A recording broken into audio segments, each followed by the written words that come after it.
तो कैसे हैं आप सभी लोग। तो आज मैं बहुत ही इंपॉर्टेंट टॉपिक पे बात करने आया हूं। आज हम एक ऐसे टॉपिक बात करने वाले हैं जो वाकई में बहुत बड़ी सच्चाई है, लेकिन इस पे गौर इतना ज्यादा किया नहीं जाता है। आज मैं आपको दो स्टूडेंट की स्टोरी भी सुनाऊंगा और अपनी स्टोरी को रिलेट करना इन दोनों स्टूडेंट से। क्या होता है कि एक लड़का होता है आलोक और एक लड़की होती है बबीता। ये दोनों ही बच्चे अपनी ग्रेजुएशन कर रहे थे। एक डिप्लोमा में था, एक बीटेक में था।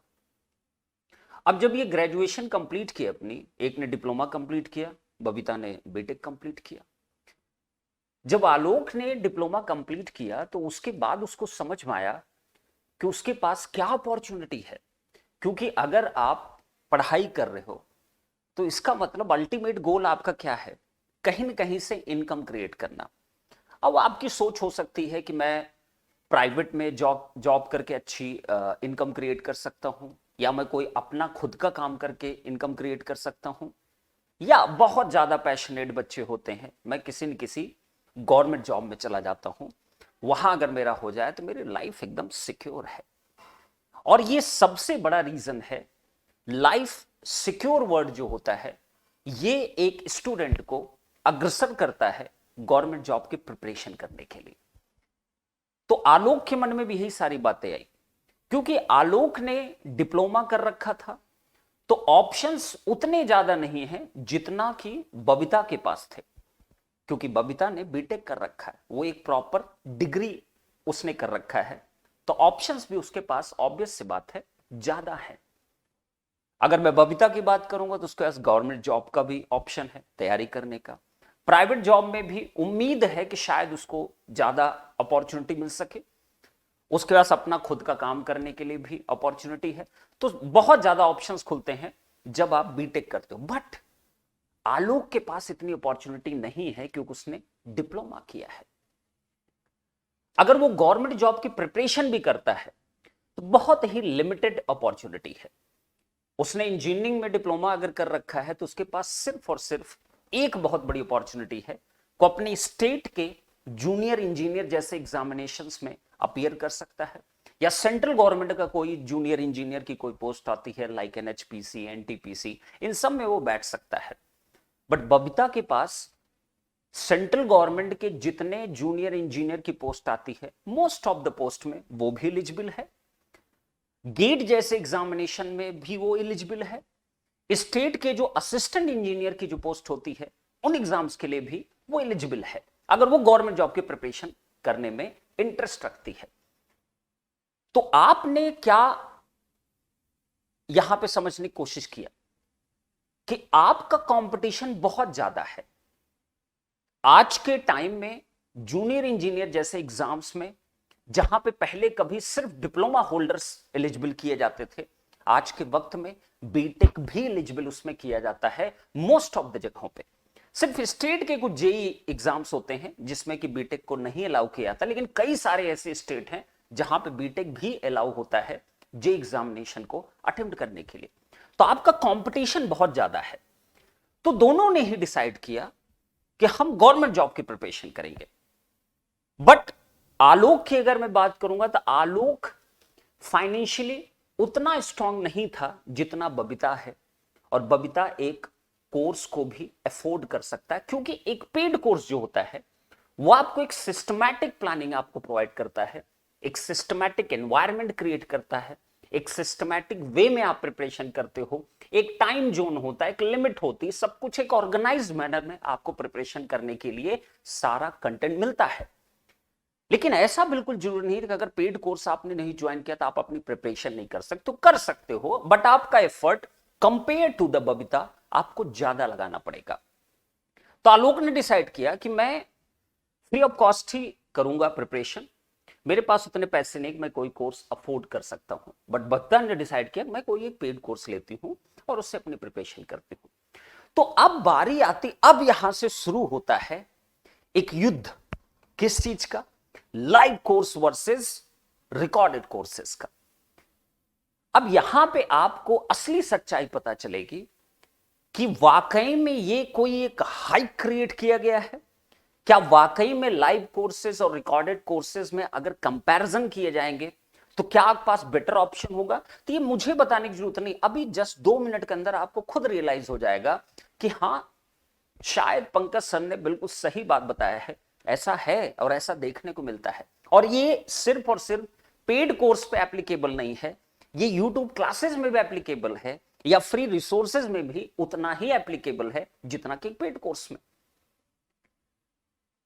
तो अब क्या होता है, जब आप कोई भी लाइव कोर्स आप ज्वाइन करते हो, चाहे फ्री का हो चाहे वो किसी अमाउंट के बेसिस पे आपको दिया गया हो, स्टार्टिंग में बड़ी एनर्जी होती है ना, भयंकर एनर्जी होती है, कुछ करने की एक चाहत होती है और लाइव क्लासेस को आप बड़े सीरियसली लेते हो। लेकिन आपने कभी गौर किया कि कितने दिन आपकी सीरियसनेस होती है? क्योंकि वहां पे एक टाइम कंस्ट्रेंट होता है कि इतने बजे ही क्लास होगी, इतने बजे ही टीचर आएगा। और ये जो रेशियो है, फर्स्ट डे का जो रेशियो होता है लाइव क्लासेस का, वो सिर्फ और सिर्फ 50% का रेशियो है।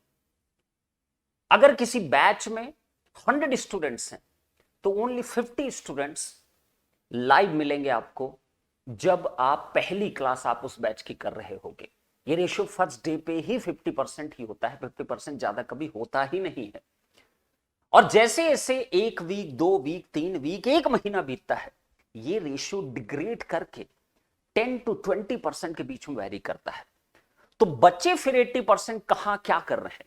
वो रिकॉर्डेड पे देख रहे हैं, क्योंकि उनके पास टाइम की फ्लेक्सिबिलिटी नहीं मिल पाई उस लाइव क्लासरूम में, क्योंकि उनको वहां जब लाइव देख रहे थे तो उनको उतना कंफर्ट जोन नहीं आया जितना कि एक रिकॉर्डेड में उनके पास आ पाया। तो इसका मतलब क्या हुआ? तो फिर इतना हाई क्यों है लाइव क्लासेस का? इसी बात पे पिछले 1 साल से जब मैंने काम किया गेट इंडस्ट्री में, तो मैंने यही चीज ऑब्जर्व किया और हमने इसका इंप्लीमेंटेशन, इसका सोल्यूशन जब ढूंढा तो हमको समझ में आया बच्चों के फीडबैक के बेसिस पे कि वाकई में प्योर लाइव क्लासरूम जो प्रोग्राम्स होते हैं, वाकई में आपका समय बहुत ज्यादा इन्वेस्ट होता है और आप गेन जो करते हो वो कंपेयर टू द रिकॉर्डेड बहुत कम होता है। और मैं बेवकूफ नहीं था कि गेट में मैं लाइव क्लासेस को डिमोलिश कर दिया, कंप्लीटली खत्म कर दिया, और मैं गुरुकुल जैसे कंसेप्ट को लेकर आया गेट में, जो कि शायद इतना एप्रिसिएशन आज तक इंडस्ट्री के किसी भी कोर्स को नहीं मिला होगा जितना कि गुरुकुल बैच को मिला होगा। और आप यहां चेकआउट भी कर सकते हो कि बच्चों का क्या थॉट है। गुरुकुल जैसे कंसेप्ट को जब इंप्लीमेंट किया गया तो मुझे ये रियलाइज हुआ कि मोस्ट ऑफ द स्टूडेंट किस चीज को प्रेफर कर रहे हैं, लाइव का सही इंप्लीमेंटेशन क्या होता है, सही तरीका क्या है लाइव क्लासरूम प्रोग्राम का, रिकॉर्डेड लाइव की मिक्सिंग कैसे की जाती है। ये मैं पूरे 1 साल जब ऑब्जर्वेशन किया, बच्चों से फीडबैक लिए, पूरे सर्वे किए, तब जाके मुझे यकीन हुआ कि हम गलत ट्रैक पे हैं। हम बच्चों को जो ये complete live classroom program provide कर रहे हैं, ये उतना ज्यादा फ्रूटफुल नहीं हो पा रहा है जितना कि मैं इसको अगर स्ट्रेटेजिकली एक गुरुकुल जैसे बैच अगर मैं बनाता हूं, वहां ज्यादा फ्रूटफुली एक टीचर का भी यूटिलाइजेशन होता है, रिसोर्स का प्रॉपर यूटिलाइजेशन होता है, और बच्चों के लिए कम से कम नहीं तो 10 टाइम्स बेटर क्रिएट होता है अगर उसमें हम मिक्सिंग करें प्रॉपर तरीके से लाइव एंड रिकॉर्डेड की। बहुत सारे डिसएडवांटेजेस एसोसिएटेड हैं ऑफलाइन क्लासेस के, लाइव क्लासेस के। रिकॉर्डेड के भी अपने कुछ डिसएडवांटेजेस हैं, लाइव के तो अपरंपार डिसएडवांटेजेस हैं, ऑफलाइन के अपरंपार डिसएडवांटेजेस हैं। बट इन सारे डिसएडवांटेजेस को अगर मिक्स किया जाएगा तो इसका सोल्यूशन क्या है? इसका सोल्यूशन सिर्फ गुरुकुल जैसे बैचेस हैं, जो कि मैंने कभी जेईई में कभी ट्राई नहीं किया, क्योंकि मैं जेईई में पिछले 5 मंथ से रिसर्च कर रहा हूं लाइव क्लासेस का, लाइव क्लासेस का, लाइव क्लासेस का, लाइव क्लासेस का, चाहे यूट्यूब हो, चाहे पेड हो, चाहे प्रहार बैच हो, चाहे कोई सब बैच हो हमारा। तो बबीता आलोक के साथ भी यही हुआ। उन्होंने जिस उम्मीद के साथ जो सोचा, वो चीज वो कर नहीं पाए, 1 महीने से ज्यादा कंसिस्टेंटी बना नहीं पाए लाइव में, तो उस केस में अल्टीमेटली वो रिकॉर्डेड पे शिफ्ट किए। तो क्या बताओ, क्या वाकई में आपने लाइव क्लासेस का सही यूज किया? बिल्कुल नहीं किया। क्या एक टीचर ने लाइव क्लास का सही इस्तेमाल किया? नहीं किया। तो इसका सोल्यूशन क्या था? इसका सोल्यूशन था गुरुकुल जैसा बैच।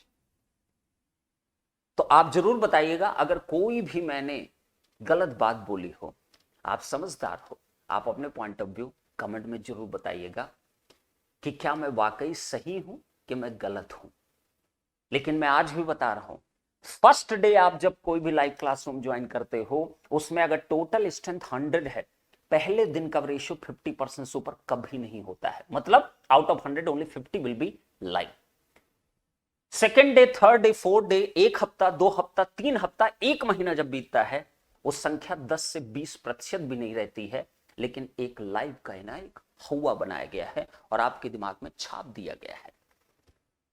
तो आप मुझे कमेंट कर जरूर बताइए, क्योंकि सच्चाई यही है। और इस सच्चाई को जितना जल्दी, आपको पता है एक रिकॉर्डेड और एक लाइव को इतना बढ़िया कंबाइंड किया जा सकता है ना, कोई सोच नहीं सकता। और वो पंकज शुक्ला जैसे इंसान ने करके दिखाया है। तो ऐसे आके नहीं बोलूंगा, कुछ करके दिखाऊंगा पहले, देन आफ्टर बोलूंगा। गुरुकुल बैच इसका बहुत बड़ा एग्जाम्पल है। आप सभी लोग चेकआउट जरूर करिएगा, एक बार देखिएगा कि बच्चों का क्या रिस्पॉन्स थे उस चीज पे, क्या मैं सही था क्या गलत था। मैं अपना नुकसान तो नहीं कर सकता ना। अगर ऐसा होता तो मैं लाइव क्लास क्यों बंद करूंगा? मेरे पास टीचर्स हैं, सब कुछ है, तो लाइव में क्यों बंद करूंगा? गेट में मैंने बंद किया क्योंकि वहां सही इस्तेमाल रिसोर्सेस का नहीं हो रहा है, ना ही बच्चे के लिए ना ही टीचर के लिए। तो हर चीज का एक रीजन होता है। इस पूरे कॉम्पिटिटिव एनवायरनमेंट मैंने इतना बड़ा डिसीजन लिया, तो मैं कुछ सोच समझ के लूंगा, मैं अपने बिजनेस का नुकसान नहीं कर सकता। तो आप कमेंट करके बताइएगा, आपको मेरी बात समझ में आई हो जरूर बताइएगा, और मैं सही बोल रहा हूं नहीं सोच बोल रहा हूं। आपको नहीं लगता आपको गुरुकुल जैसे बैचेस के बारे में सोचना चाहिए, सर से ये बात करनी चाहिए? और आपको एक प्रॉपर सेलेक्टिव स्टडी कैसे की जाती है, आपको सिलेक्शन पाना है, तो सिलेक्शन के लिए ना बड़े सारे पैरामीटर्स फॉलो अप करते हैं, बहुत सारे पैरामीटर्स फॉलो अप करने पड़ते हैं। आज कोई भी टीचर आके कुछ भी पढ़ा रहा है, आज कोई भी टीचर यूट्यूब पे आके कुछ भी पढ़ाया जा रहा है, और सब अपने आप को ज्ञानी समझ रहे हैं, क्योंकि आपको मूर्ख समझते हैं, क्योंकि आपको जानते हैं कि आपको नहीं पता। आपको बोलेंगे x is equal to 1 is equal to y, तो बताओ find the value of y। वो बता देंगे y इज इक्वल टू 0, और आप मानोगे भी, क्योंकि आपको मानना पड़ेगा, क्योंकि आपने अपने ग्रेजुएशन या अपने डिप्लोमा में उतनी अच्छी स्टडी नहीं की। इसी चीज का लोग फायदा उठा रहे हैं। कोई पैरामीटर नहीं है इस इंडस्ट्री में कि टीचर को जस्टिफाई किया जा सके। तो ये सब कुछ आप सोचिए, कितने गलत कंसेप्ट आप लोग पढ़ रहे हो। मैं कई बार देखता हूं नेटवर्क के, मशीन्स के, बहुत सारे गलत कंसेप्ट आपके मन में है, और आप लगातार पढ़ रहे हो, टीचर पढ़ा भी रहे हैं उस चीज को, बट आप पता नहीं किस दुनिया में हो। ठीक है, तो आप कमेंट कर जरूर बताइएगा इसमें कितनी सच्चाई है और इसमें कितना गलत है। बहुत बहुत धन्यवाद आप सभी लोग का। जय हिंद, जय भारत।